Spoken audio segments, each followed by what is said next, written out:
Hello everyone, except that cat who jumped out a dumpster when I went to throw the cup of coffee I had in my local church. The cat startled me, I screamed like a little girl, and yeah, I was witnessed by a stranger, so yeah, I might as well share my shame with everyone.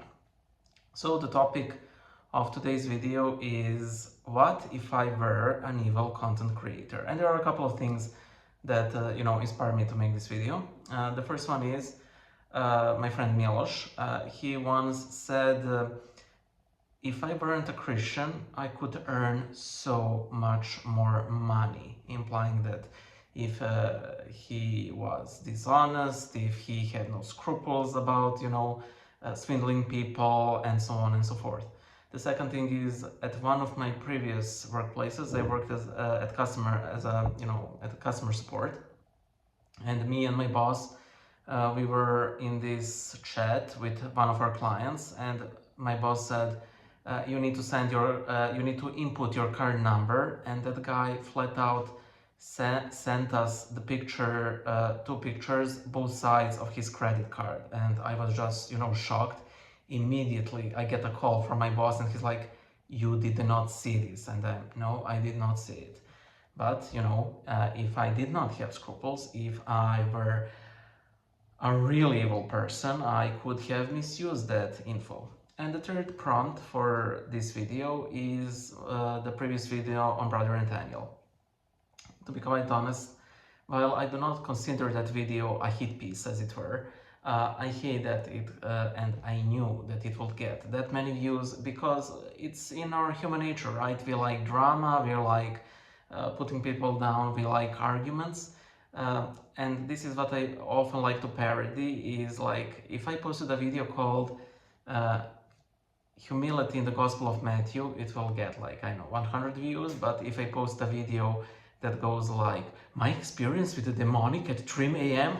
Then it would get many views again, because we are drawn like moths to the flame, to the demonic, to the tales of the supernatural, and the more crazy and outlandish and clearly supernatural they are, the more viewership it gets, because it sort of gets us out of this daily rut where we do not generally have experiences with the demonic at 3 a.m. And so on.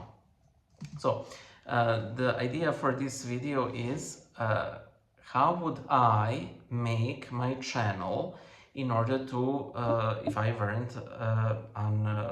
were objectively an evil person. I would like to emphasize that this is not aimed at anyone. These were simply some of my thoughts that I've had. So the first thing I would do is that I would prioritize money and clout. I will go into the specifics of how I would prioritize money, and all of the posterior items on this list are essentially based on this first principle, prioritizing money and clout. How does one prioritize clout? Well, like making collabs with people that I think are objectively corrupting in general. Now, everybody has their flaws, everybody has their issues, nobody's perfect. But if I believe that a person is causing actual damage to, widespread audience, then I think it is my duty as a Christian to abstain collaborating with such a person.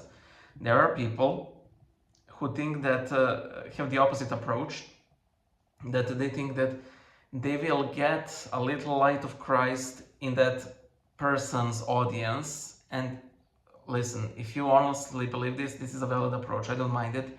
I just don't see it as such.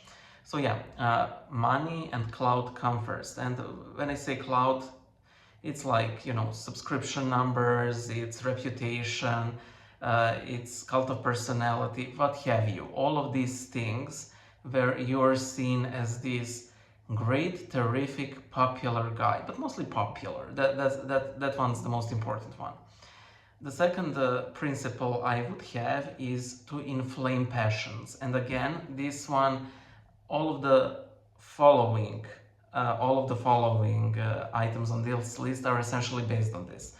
uh, I would have no issue if what they make riles you up, if it makes you angry, if it you know, makes you anxious about your salvation, about your future, about people around you. As long as I, you know, rile you up and get this emotional reaction that makes you go for my content, that's great, you know, because again, it generates views, it generates money.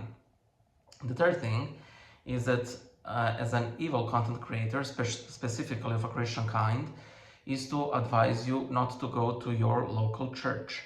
And I can always invent a plethora of silly things that ultimately do not matter. You know, for the past 500 years, there may have been like maybe one or two, or I don't know, three bishops whose services you really shouldn't attend, but it is rare. But it is much more common for people to apostatize because of their perceived failures of their clergy, of their parish, of their bishop, or at the church at large. Those things are actually very common. So to advise someone to don't to not attend their own church except in some extreme situations, and I can't even think of such. Maybe that is definitely if I know that a priest is like a sexual pest or something, you know, that is like maybe one of the very rare occasions where I would say that maybe one shouldn't attend. But then again, this is like for the person's own physical protection, you know. But yeah, I would advise that. And again, it's a part of inflaming passions, you know, causing disorder at a practical church parish level. And this is one of the important things of being an evil content creator, that I believe that my content supersedes your own lived experience, your own living parish, you know, the one that actually makes you be part of the church, as opposed to my channel or my content, which don't. They may aid you in coming to the church, or God forbid, they may help you apostatize, God forbid. I do not wish for that for anyone. But it is my content, my channel, watching my content and enjoying or hating my content is not the church in itself. So there you have it. Then the fourth principle is causing division. You know, again, this might be on like personal level in the parish, but also intentionally causing division between people, like causing divisions like between an Orthodox person and their non-Orthodox family members, especially when the non-Orthodox family members don't warrant it. Causing division in intentionally being nasty to people of other religions, other faiths, and again, this is more egregious the closer one comes to Orthodoxy. You know, this is also very, you know, again, devil is in the division. Now, that does not mean that the presence of Christ by himself does not cause division, but again, it is not his presence that causes division. It is when the devil riles people up against Christ that is the ultimate cause of division, you know. Christ never tells you to reject anyone, to you know, only when somebody's sin is so great that its mere presence will destroy something, you know. And no, this isn't called to ecumenism. I know what some of you might instantly say. We need to be aware of our differences. We need to be aware of that we are the one true church. However, we also need to be aware that sometimes we can wield the truth as the club and thus push further people away. I recently heard about this girl apostatizing, and I've heard from a person who knows her that the Orthodox were nothing short of horrible towards her. You know, I'm sorry, but for every person who acts like that towards her, the odds of her returning to Orthodoxy grow exponentially smaller, and it's a sad thing. So yeah, Then the next principle is acting in bad faith. You know, for example, I have a little bit of story like this. I was thinking something about Buddhism, and I was like, well, in Buddhism, the desire is the cause of all suffering. But how can one achieve nirvana if one desires nirvana, you know? And I really thought I was smart there until it simply occurred to me a couple of seconds later, well, this is probably something that Buddhism has addressed in their, I don't know, 3,000 years of existence. I'm sorry, I don't know how long it exists. But yeah, whenever you criticize something, have in mind that probably there are very good arguments against what you're arguing about. And this is what I think that evangelical Protestants fall very often into, but we can all fall into this. They fall into this very often with the iconography because they simply declare it as idols without even having that moment of realization that maybe, just maybe, the Orthodox and Catholics for the past 2000 years have had these arguments leveled against them, and maybe, just maybe, we actually had good arguments against them, you know. However, as an evil content creator, I will and would use those arguments against my opponents. Again, why? Because people like drama, people like arguments, it generates views, it generates revenue. It's simple as that. And of course, it inflames passions. You see, you can see the recurring motives here. Also, focusing on contentious issue is also the meat and butter of evil content creators, you know. Focusing on the most horrible, bad, evil things that people do. Again, it's contentious. People like putting people other down. This includes making hit pieces in the sense of do not follow this person, do not. Some of you may be like, well, when haven't you done that with Brother Nathaniel, for example? Yeah, I did, but I never was like, don't follow this person, hate this person, pile on this person, and so on.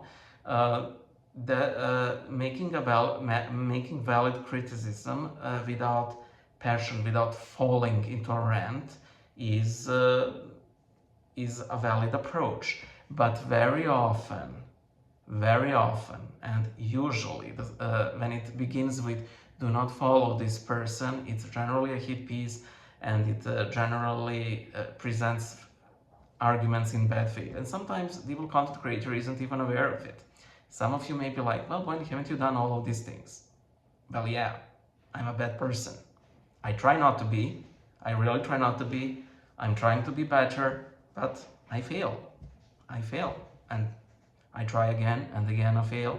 And it's my hope that every time I fail, I have failed to a lesser extent than what I have failed in ages past, you know? Of course, lying is also a big part of evil content creation, especially things that really cannot be verified, you know? You know, lying is practically always of the devil. Now you may say it's always of the devil. Well, you know, there are some notable exceptions when it's not, like when the midwives of the Jews lie to the Pharaoh, and there are cases of this, you know, in the scripture when, you know, a white lie is used. But when you outright lie, especially to put somebody else down and to inflame passions and so on for the sake of your personal monetary gain, that's not good. That's not good at all. So yeah, that is how I would organize my channel if I were an evil Orthodox Christian content creator. But all of these are practically universal, except that, you know, if you're not a Christian, you know, and you're not religious and you're a sort of secularist, you do not have that, well, supernatural incentive to be honest, you know, and not make content like this. Does that mean that all secularists make evil videos? No. Does that mean that all Christians make good videos? No. Sadly, we all fail. Sometimes people who do not follow Christ succeed, you know. In the end, God helps whoever He wills, as long as that person has an open heart. And that is why I like to say at the Divine Liturgy, whenever the priest says, "Let us lift up our hearts," I always like to say, "God, take my heart of stone and give me a heart of flesh, and if you will, when the time is due, give me a heart of flame." Bye.